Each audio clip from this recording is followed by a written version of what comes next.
AntonioGarciaBooks.com presents When the Party Won't Stop, written and read by Antonio Garcia. Please take a moment to subscribe to my YouTube channel, and I'll give you a shout out in a future episode. Zack looked down at the piece of paper, then back at the building in front of him. Still not sure if he was at the right place, he just kept looking back down at the paper, at the building, and over at the nearby street sign. As far as he could tell, he was at the right address, but the building looked deserted. Not seeing anyone else come or go, he decided that the girl who had given him the address earlier that day was messing with him. She told him that this place was a dance club that had just opened. Zack had no reason not to believe her. She seemed genuinely interested in him. But now, as he stood there on the sidewalk, he knew if this was a new dance club, he would have seen people coming and going by now. Deciding that she had indeed wasted his time and feeling like a fool, he turned to walk away. Before he could take a step, the girl who had given him the address came walking around the street corner. "Hi," she shouted when she saw him standing there. "Hi," was all he could say back. "I see you found the place," she continued, walking towards him. Flirting with him, she said, "Were you waiting for me?" Zack smiled. He was going to tell her that he was about to leave, but instead he replied, "Of course." They smiled at each other. Taking him by the hand, the girl led him to the front door. She banged on it, and a moment later, it cracked open enough for her voice to come through. "Can I help you?" "We're here to party," the girl said. Suddenly, the door opened, and the man on the other side said, "Come on in, the party's just beginning." Zack thought the whole experience was weird, but he was really attracted to the girl, so he followed her in. Once they were through the door, he could hear music playing from down the hallway. All of his fears dissipated when they entered the club at the end of the corridor, and he saw what must have been 100 people. Still curious why he hadn't seen anyone coming or going, he was about to ask the girl when, before he could, she grabbed his hand and led him towards the bar, saying, "Let's get a drink." Once they got their drinks, Zack tried to talk to her, but the music was so loud, she only gave him the sign that she couldn't hear him. She wasn't leaving his side, so he decided to just enjoy being with her and started to watch the people around him. He had never been to a rave, but he imagined it would look a lot like this. The beat from the music was constant, though he could tell the music was subtly changing. Zack was impressed how everyone was dancing and not showing any signs of slowing down, even though just watching them was wearing him out. When they finished their drinks, the girl once again grabbed his hand and led him to the dance floor. He didn't hesitate, though he was nervous. He didn't really know how to dance, but he bounced around as much as he could, hoping he looked somewhat natural. "Stay here! I'll be right back!" the girl shouted into his ear. "I'm going to get us another drink!" He nodded, and even though he didn't want to, he stayed put, feeling like an idiot bouncing around. A few minutes later, she returned with the drinks. "Thank you!" he shouted, and she nodded back. They both drank and danced until their cups were once again empty, and then she grabbed his cup and went to go throw them away. When she didn't come immediately back, he began looking around. She probably ran into a friend, he thought, not overly concerned. As time went on and she didn't return, he decided to go look for her. He was getting tired from all the dancing and wanted to just get her number before leaving. He checked by the bar, by the bathrooms, and went to the upper level to get a better look, but she was nowhere to be found. Zack was still impressed by how much energy everyone still seemed to have. He looked at his watch and realized he had already been there for a couple of hours. Not able to find her, he decided to just head out. Nobody seemed to pay much attention as he pushed through the crowd of dancers, making his way back to the door he had entered through. When he got to the door, it was closed and seemed to be locked. He jiggled the handle, seeing if maybe it was just jammed, but no matter how much he pulled and pushed, the door didn't budge. Annoyed but not worried, he figured there must be another way out, which is why he didn't see anyone come or go when he had first arrived. He found another door with an exit sign over it, but like the front door, it wouldn't open. Frustrated, he followed the wall, looking for any other exits that would lead him out, but as far as he could tell, those were the only two doors that led outside. Zack tried to ask a couple of people if they knew how to leave, but each person he tried to talk to basically ignored him. The music was starting to get to him. The beat never changed, just the song.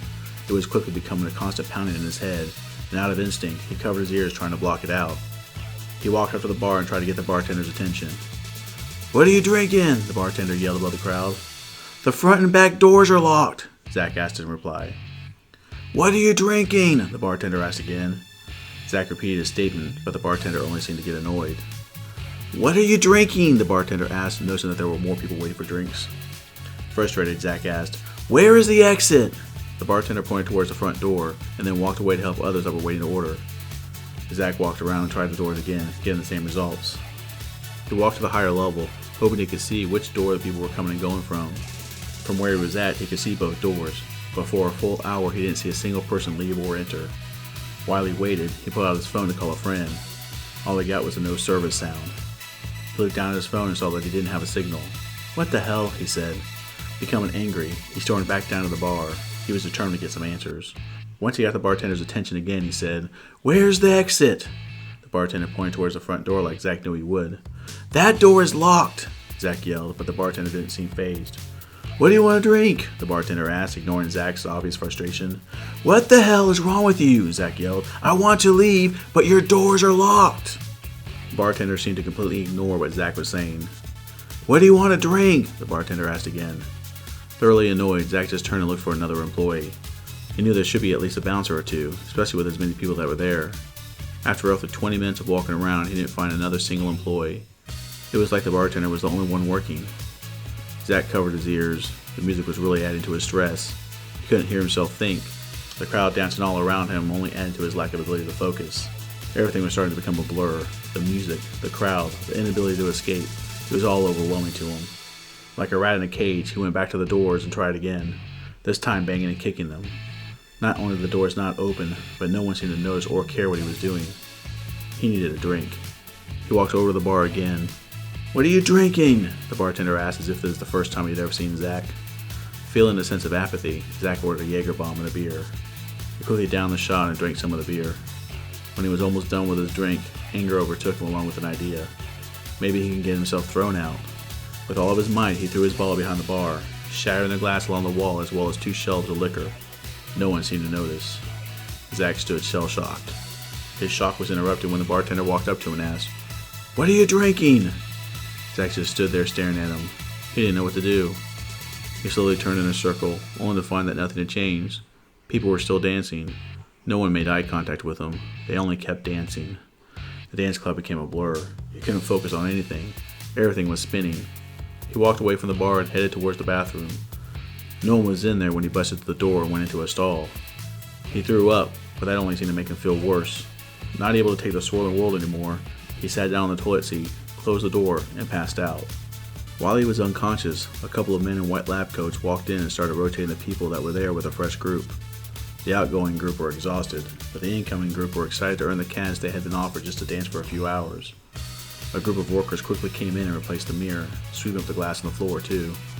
By the time Zack woke up, the bar had been reset, complete with a new crowd to keep the party going. It didn't take long before Zack remembered where he was and the predicament he was in. He shot up and immediately pulled out his phone, which was now dead.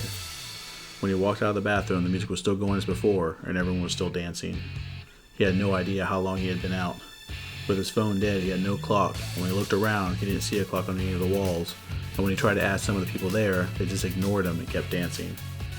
He walked back up to the bar and almost passed out when he noticed that there was a different bartender standing behind the bar. "Where did the other guy go?" Zack asked. Ignoring him, the bartender asked, "What are you drinking?" Zack felt like he was going insane. He slowly stepped back, afraid that he had died and he was really in hell. No one seemed to notice as Zack walked away and stumbled around the room. He walked to the front door trying to open it, and then walked back to the back door and tried to open it too. He repeated that routine over and over again, always with the same result. The scientist watched through the security cameras as Zack continued to try to find a way out and try to ask the crowd for help, until finally after several days he could no longer walk. He collapsed in the hallway by the bathroom. The lack of sleep and food had finally caught up with him. He had no idea what time it was, or what day it was. As he slowly drifted off, never to awake again, all he could think was, "The beat never ends." I hope you enjoyed this reading of my short story, When the Party Won't Stop. Please remember to take a moment to subscribe to my YouTube channel. These short story podcasts are uploaded every week to YouTube, Spotify, iHeartRadio, iTunes, SoundCloud, and my website, AntonioGarciaBooks.com. There you can also order a signed copy of my latest compilation book, Short Stories from the Mind of a Madman, Volume 3. You can show your support by becoming a patron on Patreon, buying some merch, or by following me on YouTube, Goodreads, Facebook, Twitter, and Instagram, all of which are listed on my website. Again, I hope you enjoy the short story, and you join me again next week.